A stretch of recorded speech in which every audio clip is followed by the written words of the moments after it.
Good evening, everyone, and welcome back to your friendly neighborhood atheist. I am Ethan Micheal, and alongside me is none other than the host of Truth Wanted, Objectively Dan. Dan, how's it going?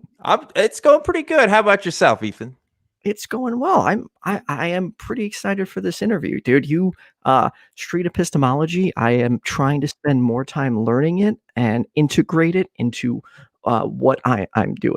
And your story is incredibly fascinating to me, particularly because you have old footage of you as a Christian talking on camera and then transitioning to atheism. Like, I wish I could see myself back in time arguing like that. Like, that's pretty cool. If you could give a brief introduction, who are you?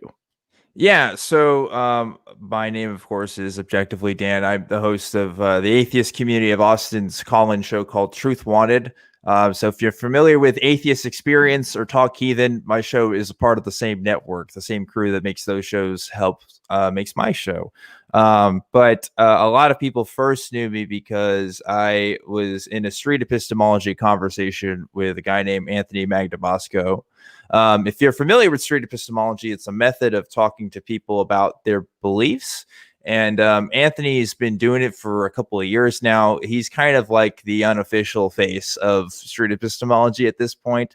But it was around 2015. I had this conversation with him on camera. And I was a Christian at the time. I was a part of an evangelical organization. I was actually going to a meeting with a friend of mine. And he stopped and asked to have this conversation with me about my beliefs. And it ended up being about a 30-minute conversation. And that conversation is still available on his YouTube channel. But a year or two later, I, deconverted. I didn't believe anymore. And I was watching another atheist YouTuber named Holy Kool-Aid.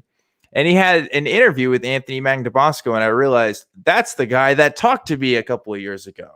So I reached out, and I messaged him, and I did a follow-up with him.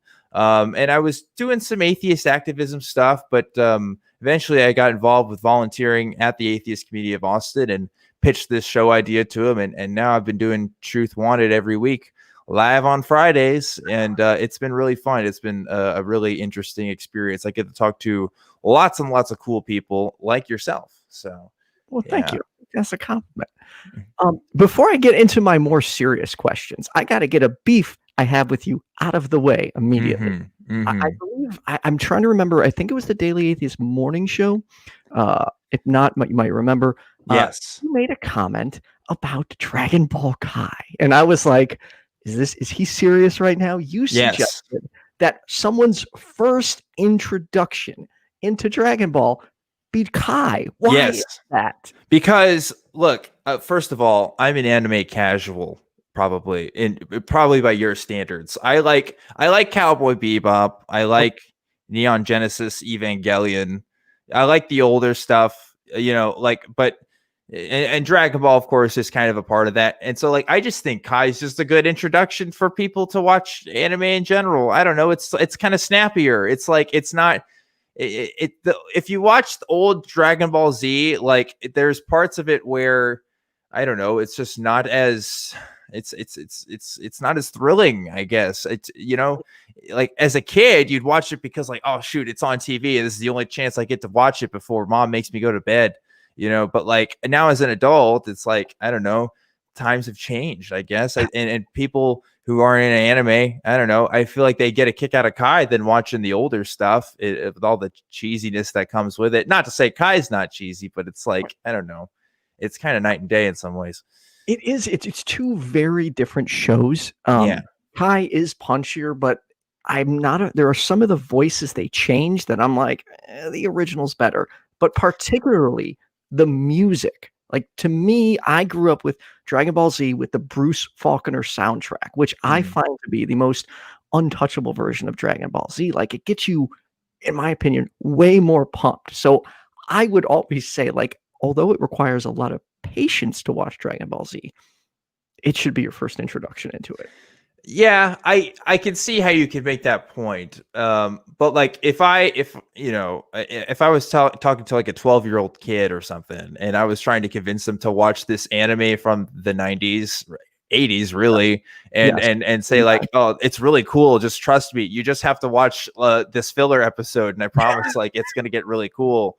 Like, I don't know. I feel like I see why they did what they did with it. I'm not saying it's the best version of it. I'm saying it's good to start. I don't know. That's my take, but maybe that's too hot for the internet. Have you watched Dragon Ball Z though? Have Or I oh, watched Dragon Ball Z? yeah, not Kai. Have you watched Dragon Ball Z from start to finish? Not from start to finish. No, Oh! no. I stopped after the Boo saga. Okay. So everything after that, I did really keep up with. But like, I watched the Cell stuff. I watched every Frieza. But like, I can't say I'm like a lifelong fan. I did kind of get out of it. So I don't know. Maybe I'm not a real. Maybe I'm a faker. Maybe I'm not a real fan of You're Dragon not a Ball Z. true Dragon Yeah, Ball Z. I'm not on tour in the DBZ universe. So whatever, I can live with that. Yeah, I'm a total nerd. I have Dragon Ball Z tattoos. But anyways, Hey, if you're gonna get a tattoo from an anime, I will say I think Dragon Ball is the way to do it, hell yeah. right? Especially Or because like Cowboy Bebop, actually. But yeah, see that not as much for me, but like okay, my brothers and I grew up watching it, so the tattoos I got are like to me and remembering both my brothers and our time together. So there's a yeah. lot more meaning to it for me. Yeah, see, like my anime experience is just the Toonami lineup. Well, that's really what it boils down to. So like anything outside of that, I may or may not have seen it, but like that's my extent in the anime verse, I guess. Oh, that's okay. Yeah, Um, anyways, all right, moving on to the more important right. question. So, what does it feel like, or what was it like being a victim of Anthony Magnabosco and Mm. epistemology? I love that you said victim. That's really funny. Because people do kind of characterize it that way sometimes, but really, I mean, you can watch my face, you can watch other people who've had conversations with him. I quite enjoyed the conversation I had. He made me think about things in ways that I hadn't thought about before. And I back at myself and I'm like, wow, that's kind of a different person, just because the way that I rationalized and justified my positions are just things I don't hold to be true anymore. I don't found that logic to be sound. And I don't know if I would have discovered it the same way if I hadn't talked to him. I think would I have become an atheist without that experience? There's a good chance I probably would have, but that conversation was definitely a stepping stone in that path. So I'm pretty thankful for it in retrospect, and I'm really glad that I had it. And I hope other people have conversations like that too. I'm lucky enough to have my conversation on camera as well. Yes, you are. So like, if if that doesn't account for something, I mean, first of all, I'm not the only person that has sort of deconverted that come from Anthony's channel. I'm definitely the most known, probably, but like that experience has happened to all kinds of people, and he also has conversations with people like off camera too, and that's not including all the conversations you've had with people and other people have had. Like, Mhm. these kind of things are important and they're good. I think they're a net good for the world. So yeah, it's pretty wild to think about. So if I look back at my like old Facebook posts, I immediately cringe or get like ashamed or like, wow, like I really thought like that. For you, what do you think of when you look at yourself speaking? I see the pressures, the Christian pressures I had to say sort of the party line, I guess. Like at the time, especially, I mean, I was a leader in my college group. So I couldn't say anything on camera that I wouldn't want any of my Christian friends or other Christian leadership to hear. I felt like I had to say I was 100% confident You in the thing I believed. And I did say that in the video. I don't think that was true. I think that was me posturing. It's hard to know exactly what I thought at the time, but Right. I do think that was one thing where it was like, I don't know if I actually am 100%. I think I was told to say I was 100%. And people who aren't as confident in their beliefs in Christianity, they will say that sometimes to like compensate. That's Yeah. totally true. That's absolutely true. So I can't be a judge of other people's experiences. I can't look at somebody else's video and be like, oh, that guy was compensating. He doesn't actually think 100% Of that's course. true. But I can definitely say from my own experience, yeah, I think that was the case. In that interview, I noticed, and this phrase always sticks out to me when people say it. You had repeatedly said that you used to be an atheist. Yeah. And I noticed that's a common trend among theists. They'll commonly cite that at some point in their life, Yeah. an atheist. Now, when Anthony asked you what you thought an atheist was, there seemed to be some confusion. So, do you think you were actually an atheist, or was that again you just kind of like throwing that out, like, "Hey, I was an atheist"? I definitely had doubts of the existence of God. I don't know if I would have called myself an atheist in the way that I use that term today. I think at the heart, I was a doubting Christian that really wanted to believe and found ways of making that belief work. But just because you have doubts doesn't make you an atheist. So I don't think I really was an atheist. I also used a really weird definition of atheist. I think I said something like someone who believes in science or something like You cited science, like you would make this separation, like, well, that's the world of science. This is the yeah. Yeah, I made the non-overlapping magisteria argument, which I didn't know that was the word for it or the phrase for it at the time, but like that's what what? it was. So, Can you repeat that? I had yeah, the never. non-overlapping magisteria. Have you ever heard of this? The Noma argument. It's this idea that the world of religion, the world of faith, and the world of science are sort of two different distinct categories, and they don't intersect necessarily. So you can have all these scientific beliefs and you can have these religious beliefs, and still, live your life. But the flaw of this, of course, is there are many, religious beliefs that are either disproven by scientific beliefs or say something about the origins of the scientific beliefs. Like if you believe in a Big Bang cosmology, but you also believe in Yahweh, then the Big Bang is just Yahweh's, way of making it, like it does mix at some point, because one is a description of the world and the other is a belief about how the world came to be and why the world is the way it is. So like there is something, they do overlap at certain points, and you have to reconcile that. And it's you said, in short, you called it the NOMA? It's the Noma argument. Yeah, you can look that up. That's on Wikipedia, pretty sure. Yeah, Cool. non-overlapping magisteria. Okay, so was there a specific argument in this transition of yours that was the final nail in your Christian coffin, where you were like, yeah, this convinced me to give up my 100% certainty in God? There, I think my story is one of a death by 1,000 cuts situation, but I can tell you specific instances. So like actually, funnily enough, a month or so after that conversation with Anthony, I met some Hindus that came to my college campus, and they were talking about this meditation session that they had. They were Hare Krishnas, which the Hare Krishnas, they have a really interesting past that have been accused of being a cult in the past. So that aside, I went to this meditation session with them, and they do these chantings and stuff. And there was all these different kinds of people in the room. And I remember really feeling something in that moment. Something that I had thought, I would have called the Holy Spirit in the Okay. past. That's the vernacular I would have used to describe what was going on. And I realized kind of, oh my gosh, nothing of what I'm doing right now is Christian. And I don't believe anything that these Hindus are saying to me.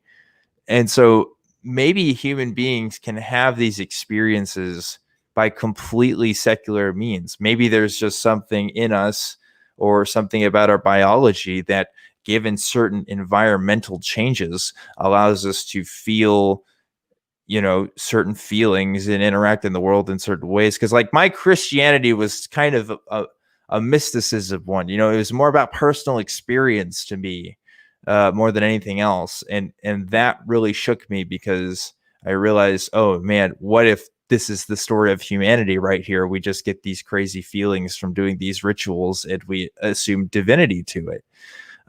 So I wasn't sure. Maybe there was a creator, maybe there was something, but like I was starting to become more skeptical after that. That was one big thing for me.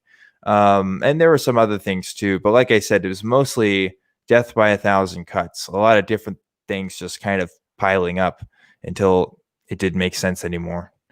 So, if I'm understanding you correctly, it sounds like the what most people call that Holy Spirit, that emotional feeling they get when that they turn to God because of that.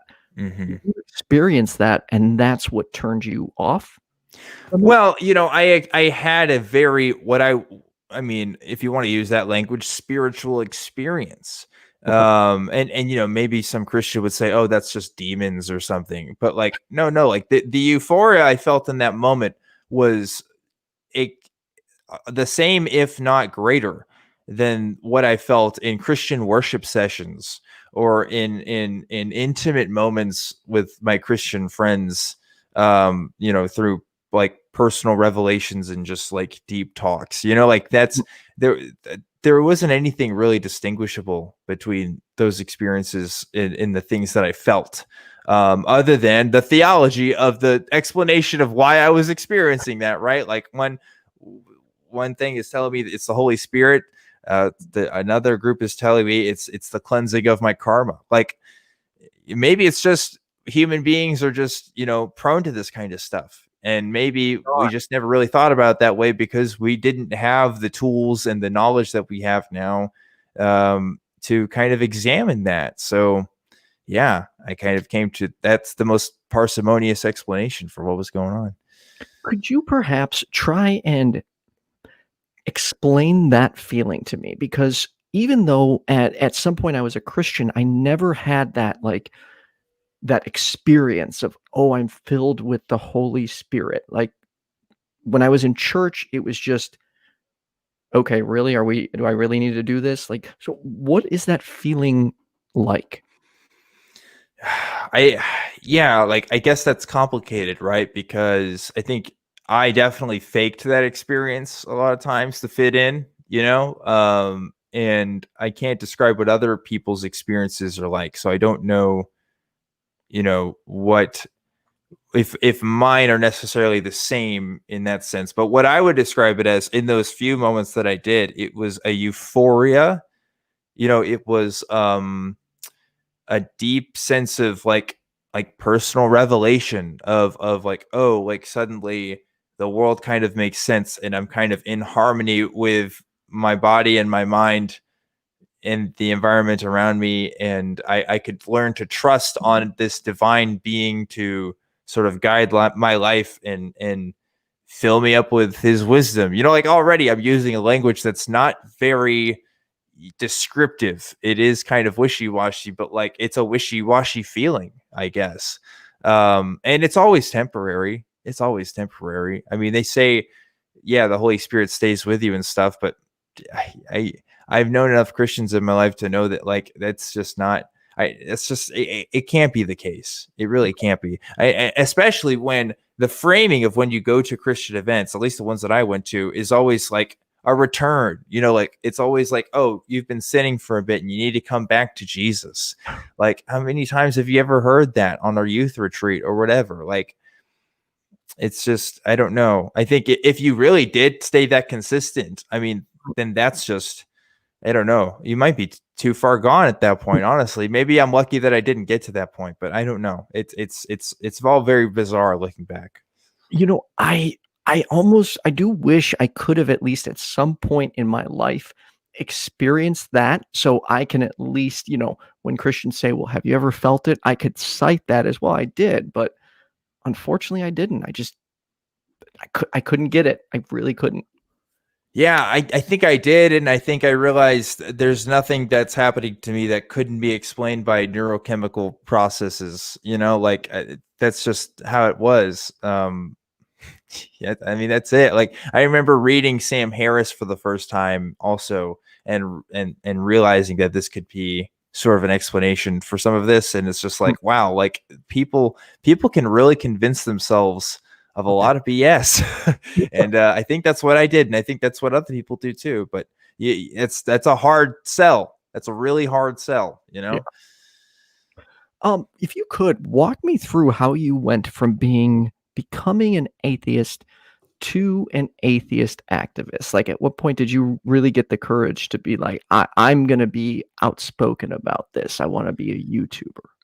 Yeah, so like I said in my story, I did reach out to Anthony, and we hung out after that. Sometimes we messaged each other, and he had introduced me to a couple of different people in the community and stuff who were interested in my story. So I got to talk to various people that I had previously just seen on YouTube and stuff. So that was really cool. And at the time when I reached out to him, I was living in Waco, Texas. And Waco, Texas isn't exactly an atheist city. I didn't really know a whole lot of people that, were thinking the same way I did. And so I started volunteering at the atheist community of Austin. Of course, Austin's about an hour and a half from Waco. So I would drive down on the weekends to go volunteer for the Atheist Experience call-in show, just so I had some community to hang out with to talk about this stuff. I eventually met some more people in Waco, but I still kept hanging out at the ACA. And I was also doing a street epistemology podcast with Anthony for a bit, and some other folks, just kind of as a side thing. But I kind of really liked meeting people and getting to know people in the movement. Eventually, I went to Faithless Forum 2018, and I met some YouTubers there, and some of them that are my best friends today. And I think that conference in particular inspired me to say, no, I can actually do this on my own too. Like, I can helping out with these other projects and great, but I can actually start something here too. And that was kind of also the genesis of Truth Wanted. I was like, what if we did this call-in show where we kind of incorporated street epistemology elements? Yeah, nobody was really doing that. And so I pitched the show to kind of the ACA at the time, and they thought it was a good enough idea. They were already looking to make some new shows. And so did some test runs, finally launched it later that year, and I've been doing it ever since. So like I said, it's been so wild talking to so many different people, but I'm happier than ever now. It's really great. What do you mean by street epistemology elephants? Is that you said street? Did I hear you correctly? Elements. Okay. Oh, sorry. Okay, then I totally misunderstood you.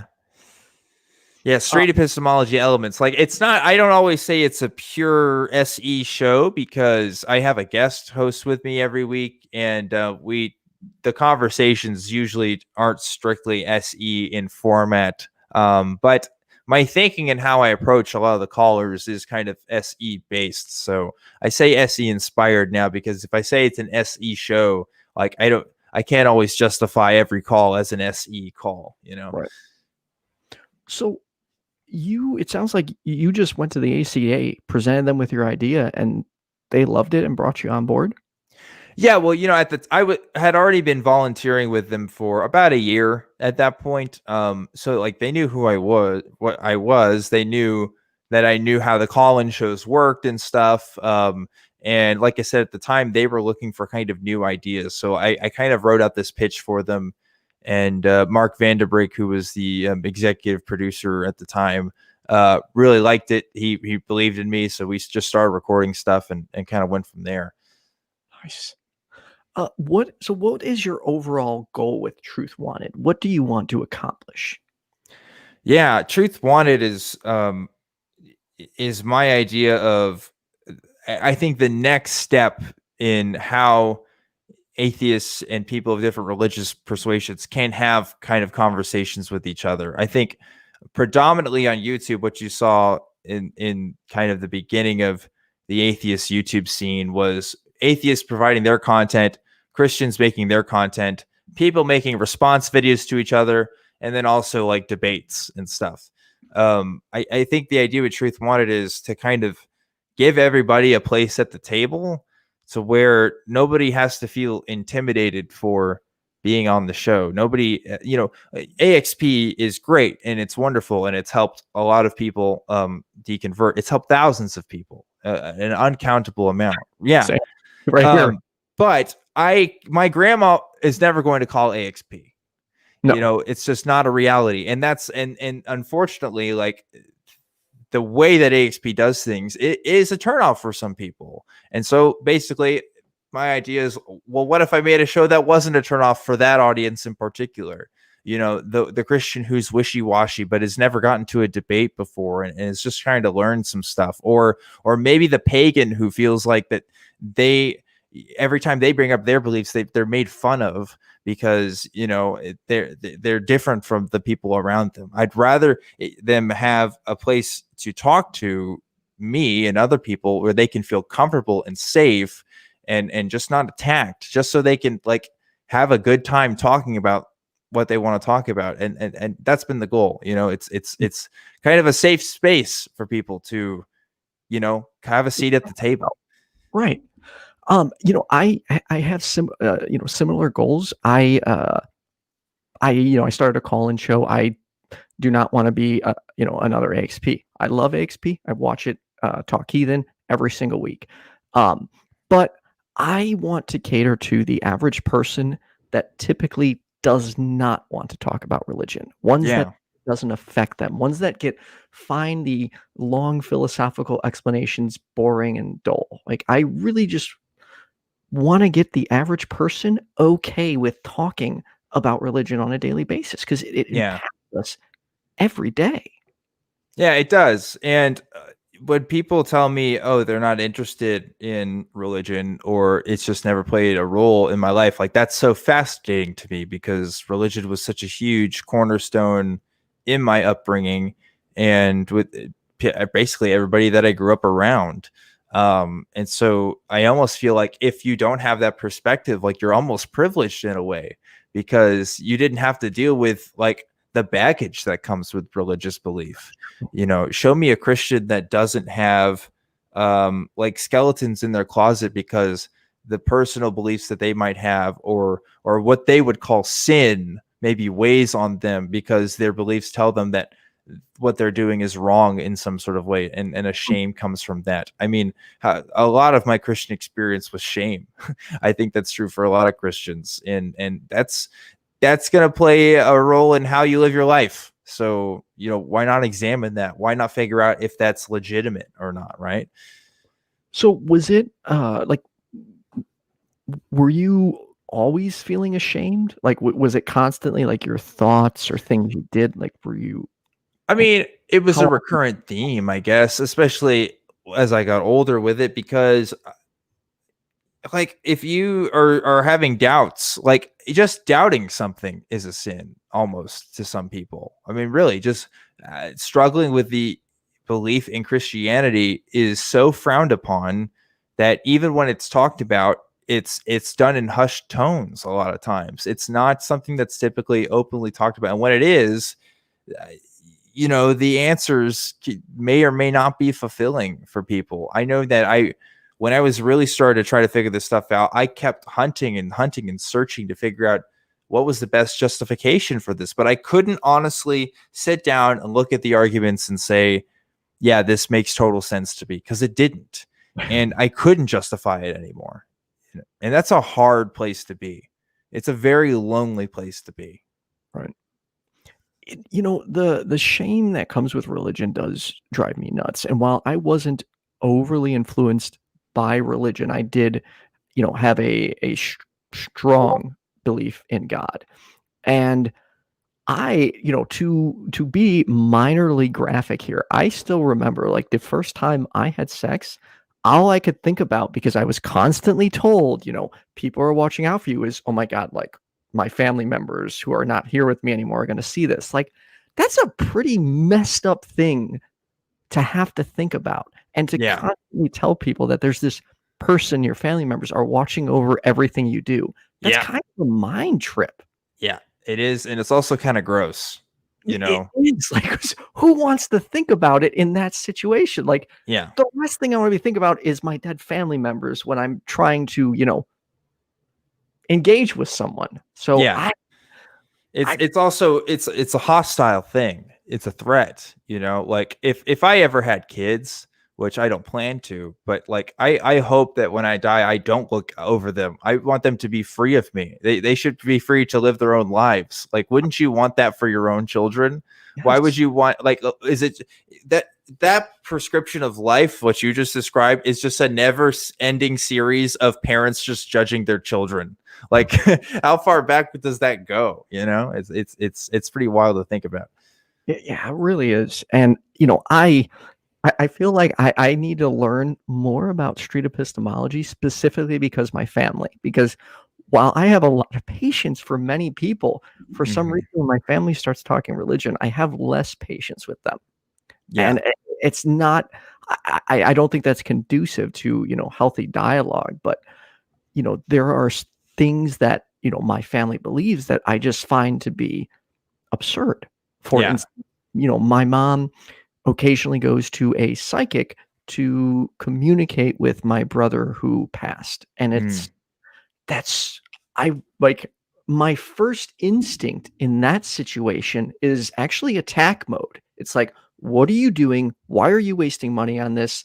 Why are you buying this shit? Let me talk to this person." But then I'm like, yeah. all I'm doing is making my mother dig her heels in.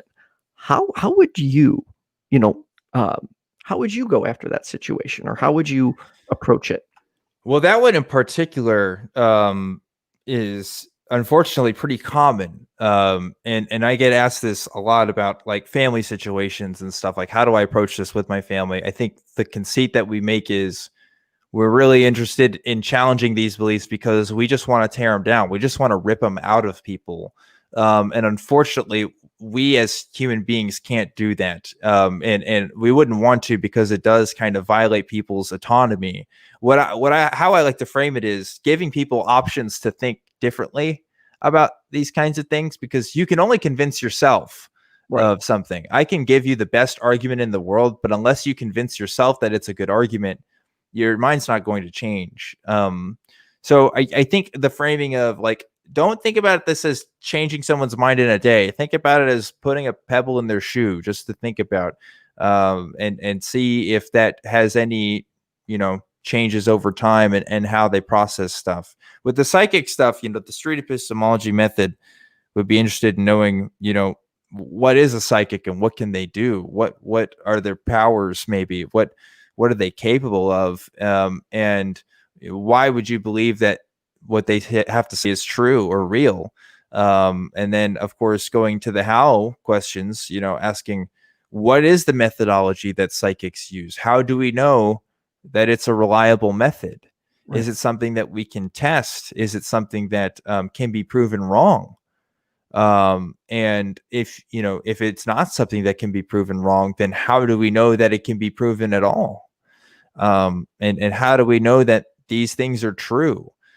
So there is a direct through line through it. If you look at the belief triangle, which is the model I like to use a lot, you can kind of figure out how to guide your questions, starting with the what questions, then the why questions, and eventually the how questions. Mhm. And I've found success with it. I haven't had a whole lot of conversations about psychics on my show. We've talked about them occasionally. I certainly haven't talked to a psychic on my show.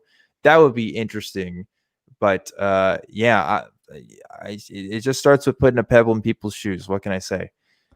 I've talked to a few psychics, like, early on in my, I haven't been doing this long, but early on in the first couple months when I was doing this, I had a psychic and a tarot card reader on, and I didn't do a very good job. I was just confused the whole time, because I'm like, this makes sense. Like, I should have applied street epistemology in that situation. But a couple of them did agree to send Jenna Belk and I sealed letters with when we can open them with their predictions so we can test. But unfortunately, I still haven't received those letters. Mm. So I'm going to have to follow up because I would like to test this and, you know, get them questioning it themselves.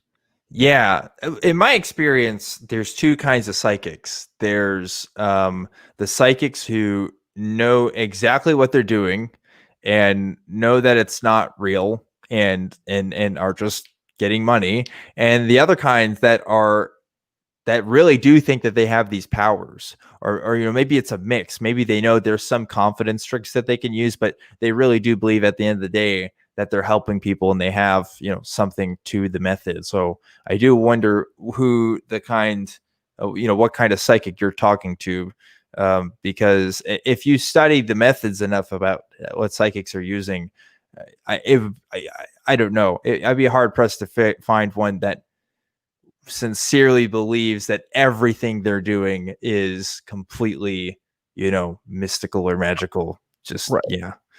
Although I do think one of the mistakes I think some people make is assuming that like all psychics are intentionally and purposefully being dishonest. Yeah. And I don't think that's the case. I think there are some who genuinely believe, and maybe not with 100% certainty, but they think they have these gifts. Oh, sure. And, I don't know. I mean, I I've met Christians that think that they have the gift of prophecy, like, and they may not think that they're right about every single thing they think or every thought that comes through their head as a prediction, but I think that they think they have something, that something about their experiences told them, oh, maybe I am kind of special. What are some things outside of atheism activism that are important to you? I like activism in general. If it's not about atheism stuff, I support trans rights. I support LGBT plus rights or gender romantic sexual minority. I kind of like GRSM a bit more, even though it's Learn that yeah. today. Yeah, I think it's just more inclusive because the LGBT, you got to have the plus because there's all kinds of other letters and stuff, and that can be, for people who aren't as aware, it's it's kind of a marketing thing almost. But yeah, I support that field as well. I've also in the past few months have become a vegan, and I don't talk. I probably mention it at least once a week now on Truth Wanted. It's very funny. I've been studying more of the arguments and more of everything around that world, because if I want to talk about that more, I really have to be ready. I've been doing the atheism thing for a little while now. The veganism thing is too new for me to make a whole channel dedicated to talking about it or something. But like as I've become more interested in the topic, I am kind of more like, oh, I probably would want to talk about this more, much to the chagrin of many people. But I think I can do it in a way that would be palatable. We'll see. I don't know. But yeah, I like that kind of stuff. I have a cat, Pico. He's in the other room because he's being bad. I take care of him. I've been working out more. I lost 50 pounds so far this year. Congratulations. Thank you. So getting back on that train, I do a lot of stuff. I don't know, but that's some of it, I guess. So how did you become a vegan? Like what brought you there? Because for me, I have actually considered trying to become like a vegetarian first and then vegan later on. But I want to make sure because I am a heavy meat eater, Mm-hmm. I want to make sure I know what foods I need to eat so I'm not missing out on the necessities that my body needs from what I'm currently eating. So Yeah. before I could do a switch like that, I have a lot to learn. But I can it's funny, I never used to care like when I ate meat, but as I've gotten older and more atheist and secular, I've started to feel bad. Like because Mm-hmm. now I'm, I think of my cat. And I'm like, well, I wouldn't want someone eating my little kitty. Why am I okay with eating other animals? And I completely understand that Mm-hmm.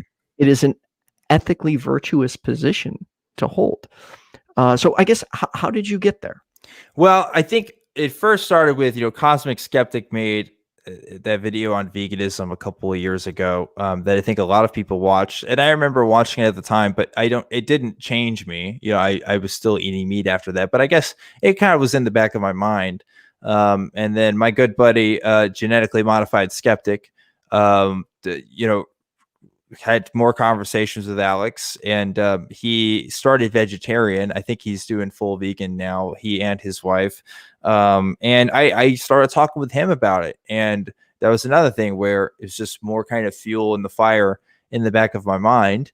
And then on Truth Wanted, people started asking me about it. And I email people who email me, who are really interested and want to have a conversation with me. And the arguments just started making more and more sense. I had the same concerns as you. I was like, I want to make sure I am, nutritionally balanced and stuff. And I realize now that I totally can do that as a vegan, with the right supplements and stuff. And people, they'll get upset about that. They're like, oh, well, you have to have supplements in order to live. Like, isn't that not natural? Well, I got to tell you, every animal you eat is getting supplements in some way.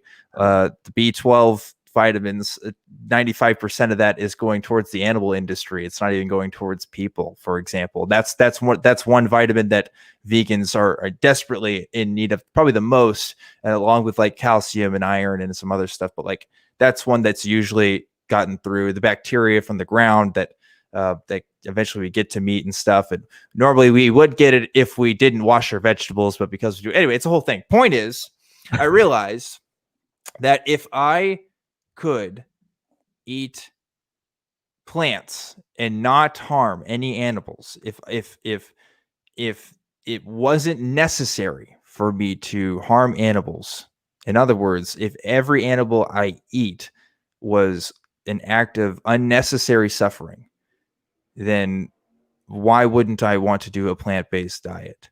Why wouldn't I want to ease the suffering total in the world? Because isn't that kind of my goal as a human? Don't I want to kind of ease the suffering of conscious beings? Right. And animals, broadly speaking, are conscious beings. They have a lot of them have a subjective sense of pain. There's some debate with insects and stuff, right? But mammals, definitely the ones that we eat, they all have some sense of pain. And on top of that argument, a plant-based diet is just more sustainable. Even the United Nations has put out a statement saying, like, yeah, the world needs to switch to more plant-based diets if we want to combat this thing called climate change, because the animal agriculture industry is one of the biggest contributors to CO2 and all the other harmful stuff that we talk about when we talk about climate change. And we wouldn't nearly have the impact on the world that we had if we switch totally to plants instead of just animals. It takes 16 kilograms of plant material to get 1 kilogram of animal material. Okay, so we would be producing less plants anyway if we all switch to a plant-based diet, because we wouldn't have to feed all the animals that we do to produce. So anyway, there's lots of different thoughts and arguments there, but those are the things that come to my mind when I think of justifying my position of why I'm a vegan now. And I don't plan on going back. It's been pretty good. I've eaten meat here and there, but since I started, I've been pretty consistent with it. So it sounds like it was a ethical decision or moral decision for you. me, it was an ethics-based thing. Yeah, and the health stuff, that's a nice plus. I'm definitely more conscious of my diet now more than ever. And everybody should be more conscious of their diet regardless, right? So that's been helpful too. So, if you could you dispel some possible myths around veganism? Because I do constantly see people posting like how bad it is to your health. And when I worked like at Whole Foods, unfortunately, there was a lot of vegans that were there that were not very healthy and they were sick all the time. Like, why do you think that is? Well, they might not be taking supplements. I mean, like, really, I think supplements are a key to having a good health in that sense. Like, we do get a lot of nutrients from meat, right? Like, humans have eaten meat in the past. Humans have often eaten meat to survive in certain locations. I don't doubt that meat is something that humans consume, but I think the difference is in the world that we live in now, we have the option to totally go vegan. A lot of us do. And yeah, there is an argument that not everybody in the world has access to doing that. And I recognize that. But I also recognize way more people do than what most people Yeah, we say, do. right? If you live in the inner city and you make as much as I do, which isn't as much, like you have options, right? Even where I lived in Waco, I could have done it. I think more people could really do it if they really tried and really looked for it. But you have to convince yourself that it's the right thing to do first, honestly. But yeah, like if you go vegan, I recommend, like check in with your doctor, see what your levels are looking like, see if you do have these kinds of deficiencies and stuff. But I'm doing great myself. I don't know. I don't have any complaints. So it sounds like being a vegan can be dangerous if you're not responsible with it. Absolutely. Here's the thing, right? You could eat Oreos every day of the week, and that's a vegan diet. That doesn't mean that's good for you, right? Like vegan, it does itself is nothing. There's no claims as to whether vegan is healthy or not by itself as a label, right? It's what you choose to consume within that dynamic, within that category is what I mean to say. That decides whether or not what you're eating is actually healthy. Vegan just kind of just takes out the animal products as kind of your selections. And honestly, being vegan, I've figured out a lot more ingredients of stuff and plants that I never heard of, and just all kinds of new food options that I probably wouldn't have tried if I wasn't going vegan. And that's been fun to discover too. I've tried to venture out more and try, more vegan meals. I gotta say, there are some really delicious ones. They come up with creative Yeah. ideas, like some of the vegan tacos. Oh yeah. Good. Like now is one of the best times to switch because there's so many options that you didn't have a couple of years ago. And I found substitutes for pretty much everything I had eaten before. I finally found a good cheese substitute. I've got meat substitutes. I've got pasta substitutes. I mean, everything. Like and some of the stuff I think is better. Like some of the veggie burgers I've had are definitely better than some of the burgers I've had. I've had So good veggie burgers. yeah. The straight like green plant ones, not so much, but the meat replicas, some of those are really, really good. Yeah, and that's the thing too, right? Because with meat patties, it's usually just meat patties, like the patties that you get at Wendy's or McDonald's, they're coming from the same source, but you can have quinoa based patties, you can have soy patties and stuff like that. There's different options now that people have been experimenting with, and it's really cool. There'll probably just be only more as time goes on as we create demand for more of those products. Now that you've adjusted to veganism, how difficult do you find it to maintain? Because obviously you can't just, you can't just run to like McDonald's and grab something in most cases. So how much prep work do you have to do? I do meal prep, but the thing, since I started my weight loss thing back in April, so I was already kind of doing some meal prep. So that part of it was the problem. It does suck when I started this thing and I was going to the grocery store, I kept looking around and I was just like, yeah, here's a whole aisle of stuff I can't eat, but then I started looking at the vegan brands and stuff that I had just completely ignored before. So yeah, like it for me, it did take some getting used to, and I wasn't perfect at it at first, but I pretty much did just quit cold turkey and just say, all right, I'm starting this today.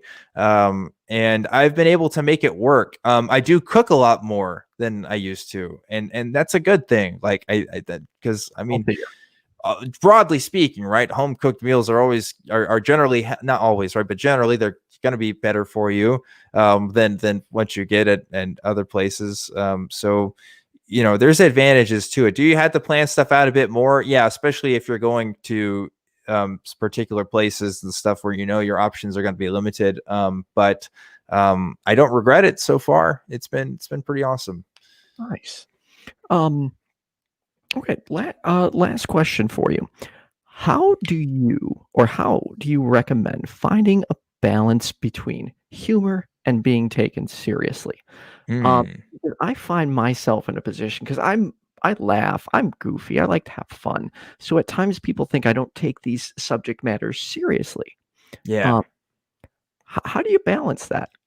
I try to figure that out too, because I try to be kind and sincere to people on my program, but in real life, if you hang out with me and I'm a little more relaxed, I'm not live and stuff, I crack jokes. I'm pretty easygoing. I made a joke on the air a couple weeks ago. I said, like, yeah, we should all go back to a monarchy. Obviously the monarchy was like the best form of government. And I had somebody message me on Twitter or something, and people are saying, like, were you serious about that monarchy thing? It's just like, no, I'm not a monarchist. Like, I'm just cracking wise. So yeah, I guess I'm still trying to figure that out too. Yeah, I guess it's just being as clear as you can when you're joking, and just being real otherwise. But I don't know. I'm still figuring that out. All right. Cool. So, what are your future plans for Truth Wanted, and any guests you want to promote? Sorry, my dog's barking in the background. Any guests you want to promote? Yeah, so I'm working with some folks to kind of improve stuff on my personal channel objectively, Dan, but I don't have anything to announce on there yet. So for now, just talking about Truth Wanted. We typically don't announce guests too far ahead of time because stuff happens, and we don't want to give false promises. But this Friday, I can assure you that Seth Andrews of the Thinking Atheist is going to be my guest. And I'm really looking forward to that. Obviously, probably most people that watch this show know who Seth is, I imagine, or maybe Think have heard of so. him. So yeah, looking forward to that conversation. I remember the first time I started doing this. I was only familiar with Eric Murphy, Matt Dillahunty, V, Mhm. Jenna, like only a few because I only watched those shows. I was Yeah. a bad atheist. I remember the first time someone Now brought up hold on, wait, I gotta pause. Why does that make you a bad atheist for I watching good old atheist community of Austin programming? because apparently only watching that and not watching other content makes me a bad atheist. There's no such thing as a bad atheist. I've been That's told that, That's a dude. lie. Who says that? I'll hunt them down. No, I mean, like, I get it if that's like your only source. Like, yeah, I would obviously suggest you expand, but bad atheist. Come on, that's Right. nothing. That's nothing. Um, yeah, so the first time someone brought up Seth Andrews to me, I didn't know who he was, and they're like, "Are you serious? You don't know who Seth Andrews is?" And I was like, "I'm sorry, I literally only watched these 2 shows. That's it." So, Hmm. but once I got to see his stuff, I'm like, "Fuck, this dude's so smart." So, Yeah, yeah. He just recently came out with a book, and so he'll be plugging that on the show. What's it called? I used to be it's like a Fox News watcher, something like that. It's about his time just being like a Confessions Fox of News Former Christian Fox conservative, and yeah, and his experiences with that. So yeah, I'm interested in reading that book when it comes out. But yeah, Seth, man, Seth's cool. He's been doing stuff for a while. I've talked to him a couple of times. This is gonna be the first time he's ever been on my program, so I'm looking forward to it. Awesome. Cool. Um, anything else you need to cover with Truth Wanted, or is that the only thing you have going on that you want to talk about? I think that's it, man. Like I said, live Fridays every week. If you like AXP, if you like Talk Heathen, I say give my show a try. I have been told by people that my show is their favorite ACA show, so maybe it can be yours too. We'll see. It is really good. I really enjoyed the episode you just had with Taylor, um, Yes. or Antibot. Mhm. And I actually reached out to her as a result, and she'll be on my channel next month Oh, because perfect. MLMs have always fascinated me. I grew up in an Amway household. Oh, Um, wow. yes. So while I never followed it, I was exposed to it at a very early age. And now I have a friend heavily involved in it. And I'm like, I've got to get this figured out because I almost feel like a duty to help my friend because he's in a position where he's, let's just say, spending lots and lots of money. And I don't know, MLMs just some of the people involved. I get worried for some of the people involved. Yeah. Taylor definitely has some stories as well. So I'm glad you'll get to talk to her. I remember when she was first just talking about starting a YouTube channel, and I was like standing her day one. I was like, Taylor, you need to make stuff. You could do this. Like, Yeah, obviously she knows absolutely. Drew because they're married, but like, I've been excited for her to make stuff, and she's last time I checked, she almost has as many subscribers as I do now. So she's been doing really good. Nice. Well, Dan, it was definitely a pleasure getting to know you, and I really appreciate you sitting down with me. Everyone, make sure you check out Truth Wanted this Friday at, was it 9? 7 p.m. Central. 7 p.m. Central. Mhm. Okay. Yeah. Everyone, check it out. Dan, thanks for joining me. Also, thank you to my patrons. If you like what I do, um, consider becoming a patron. Everyone, have a good night. Stay safe, stay happy, and stay healthy. I'm still looking for a catchphrase. If anyone has any ideas, let me know. Good night, Mm. everyone.